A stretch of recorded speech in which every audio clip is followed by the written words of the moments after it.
What's up, Lego builders? When it comes to mechs, bigger is pretty much always better. And while I've managed to build a pretty sizable army, one thing is still missing. The comically oversized, overpowered, building-shattering behemoth. So today, I'm introducing a brand new class that's so devastating, it'll have every HADF trooper wishing he'd finished that liberal arts degree instead of enlisting. So if you're ready for a new mech, don't forget to open fire on that like button, and let's get building. This newest mech belongs in the Titan class, because what else would that be called? A truly terrifying sight to see if you're unfortunate enough to come across one in battle. Mechs in this class are less combat vehicles and more walking ecosystems of war and destruction, housing multiple pilots, guards, and much more. Little to nothing is known about this class as of yet, but I do know the most important thing will be getting the legs right, because no matter how cool the weapons are or how big the body is, nothing will look good if this mech is tottering around on chicken legs looking like it's allergic to leg day. This is going to be a four-legged build, since I think that's probably the best configuration for something this big and because of what its function will be. I do have a leg design already, which I used for my Kraken mech, and you guys know the Protectorate forces love to reuse designs to keep a cohesive look throughout all their mechs. Now, these legs are going to be almost double the size of the Krakens though, so I doubt they'll look that similar, but it gives me a good starting point instead of needing to design something from scratch. Honestly, sometimes just starting a mock is the hardest part. Feeling like you have to come up with something from nothing is a lot more unmotivating than going in knowing you've got a design template to go off of. These legs are going to be built in 3 sections to give me as much mobility and articulation as possible, and I'm using the same 2x2 ball joints as the Kraken, but doubling them up at each joint for twice the strength and posing power.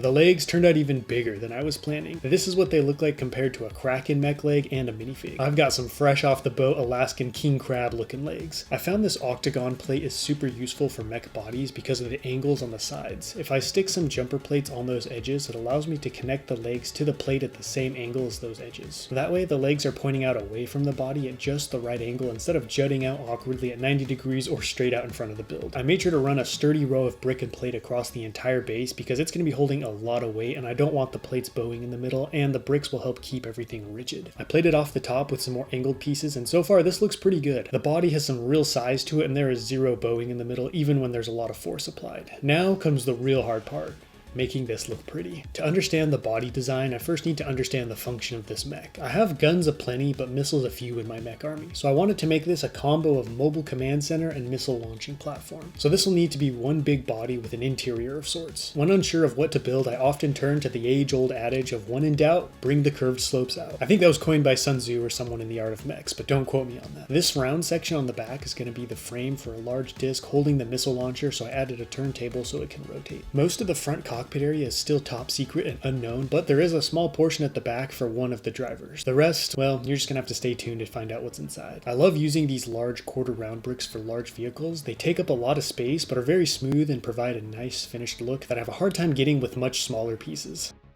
The drivers are completely enclosed with no windshields to look through, so I made this all-seeing eye of a camera, which helps the crew navigate terrain. The nice thing about being an army of robots is you can also tap into the grunts walking around outside and see through them, giving the pilots numerous mobile eyes, eliminating most blind spots. The top is looking good, but the sides of the body are still exposed, so I built some armor plates to cover up the gaps between the legs, with one in the front having lights, which accidentally made a pretty interesting looking face. I got the idea for these side plates from the greatest Lego Star Wars set of all time and my personal favorite. Let me know what you think that is in the comments. We all have that one party trick we like to pull out at gatherings, or much to everyone's horror, grandma's 100th birthday party. They told you not to try it. This mech's party trick is a rack of massive LRBMs that can rotate 360 degrees, capable of targeting anything that's not 100 feet underground or 3 time zones away. This is the turntable portion, and I wanted it to look completely round like an actual turret or rotating base, so I used some more quarter cylinders. I'm a big fan of the grim dark world of Warhammer 40k, and while watching a lore video going over different kinds of tanks, I came across this sexy heartbreaker called the Manticore. A cute blend of World War I and the Apocalypse. It's essentially a missile launcher on treads, and I thought it would be cool to have large finned missiles resting on a launcher instead of the more common box missile launchers seen in current militaries. I built this targeting sensor to go underneath using a trans-purple inverted tile as the lens with some other instruments underneath. And in the words of Kronk from The Emperor's New Groove, "Oh yeah, it's all coming together." One thing I've always wanted to include on a large mech is some kind of detachable guard force that can travel around in the mech and be deployed to engage enemies or provide reconnaissance. All the mechs I've built so far have been too small, but not this one. I'm going to build a rail system that can raise and lower a pod containing 4 sentinel robots. This rail will attach to the back of the body and allow troops to be deployed from a relatively safe spot to engage the enemy. The actual pod is going to be open on all sides, but have some full body restraints to keep the sentinels in place while the mech is moving around. I wanted to stay on theme, so I added as much sand blue as I could and basically just tried to make something that looked cool but also functional. I'm reusing the restraints I built for the light class Basilisk mech a while ago because they'll work perfectly in this situation. Once the robots are in place, the restraints lock in, snugly tucking them into bed. I added some greebling to the back so no one falls out that way, then attached the bar plates to the pod so it can ride up and down the rail system. Now it's time for the part I've not been looking forward to, attaching those beefy legs. The double ball joints proved to be very much a pain, and to make matters worse, once they were all connected, I realized I needed an extra set of legs because 4 legs left too much of a gap in the middle, making this look like a limo/wiener dog of a mech. So I had to cobble 2 more legs together. That being said, it looks much better. A mech this big and dangerous is going to have a massive target on its back once the HADF discovers its existence, and you can be sure they'll come for it with every plane, helicopter, and recovery team they have. So as extra protection, I'm going to build some mobile 4-legged drones/robots bristling with all things anti-aircraft. I'm not really sure what this is, whether it's a mech or remote controlled system of some kind, but it's got an advanced targeting system and low center of gravity to stay locked onto its target while moving around.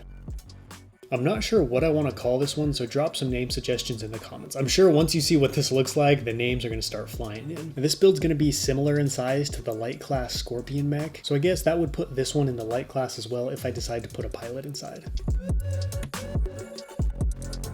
I added some slopes and round plates to the underside to make the actual body look a little bigger, since right now it's only 2 plates thick. My other anti-air mech, the Fire Wasp, has missile pods, so I wanted to give this one a set of massive Gatling guns. The trouble with those is creating a round set of barrels and figuring out how to feed it with a buffet worth of bullets, because putting a regular sized magazine on a minigun will feed it about as long as it takes LEGO Star Wars fans to start complaining about a new set that just got revealed. As for the bullets, I've always wanted to try using the LEGO track links as bullet belts. They're about the right size and can bend in different shapes just like the actual belt. Those will slide into the back of the body and connect into the gun housing, creating some pretty epic looking bullet belts. Let me know what you think of this technique in the comments. I've got one last build before revealing this new lineup of mechs. One thing I haven't addressed is the chain of command or operation side of things for the protectorates. This Titan class mech is part of a setup we've never seen before. It's been observed to act as some kind of command center with smaller observation decks like this one positioned nearby, with mechs and patrols guarding everything, creating an FOB of sorts that could potentially be the main base of operations for the Protectorate state, which was previously thought to be in the lower levels of Lantern Industries.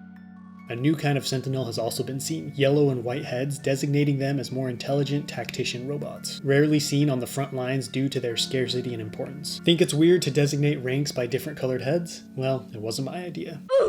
With the arrival of heavy armor support, the HADF was able to push further into Moenia Prime, putting the vital mech factory in range of direct attack. But the Protectorate, sensing defeat, destroyed most major bridges leading into this zone, halting the tank's advance. To make matters worse, it appears a potential second force of mechs and robots has surfaced in the farming district. A dark zone has appeared in HADF surveillance of that area with no eyes inside, and any aircraft that gets too near is shot down. This second force could swing in from the side, trapping the HADF forces in a deadly pincer movement, threatening to cut them off from the critical railroad depots. Desperate to know what's hiding there, HADF Command has dispatched a commando strike team to penetrate this zone and discover what's going on. After a day of sneaking around and fighting off patrols, the 3 remaining commandos crest a hill in an empty field and lay eyes on the heart of the dark zone. Expecting a full-on army, they were shocked to see a lone, massive, 6-legged mech bearing 3 LRBMs or long-range ballistic missiles. Such a weapon could easily flatten a city, but along with it, all the Protectorate forces as well. So targeting Moenia Prime with this seems unlikely, but other cities have suddenly become potential targets. While considering a missile strike of their own, the commandos observed new 4-legged anti-aircraft guns, pacing around weapons trained on the sky, waiting for any such attack. Confusion reigns as the commandos feed live footage of the scene back to HQ. Even with all their secrets, Lantern Industries didn't have the capabilities for such a large mech or those missiles, so who is supplementing all this new tech and why? What's even more troubling is it seems the Protectorates have already turned their sights out of the city and are building a full-on planetary invasion force. This started out as just another mech build, but turned into one of my favorite mocks I've made this year. The drop pod frame on the back integrated with the build perfectly, and I'm very happy to finally be able to include that feature in a mech. This is a very versatile build that can be fitted with a variety of weapons for future conflicts, and those double ball joint hinges hold up great under the weight of the build, and no extra support is needed. But at this point, I feel like the Protectorates could easily steamroll the HADF army, making their famous grit and resolve about as effective as you were last week trying to convince your mom for 10 more minutes of gaming time. So I think it's time the HADF got some serious upgrades, but we'll save that for a future video. Don't forget to let me know what you think of this mech down below in the comments, and until next time, happy building.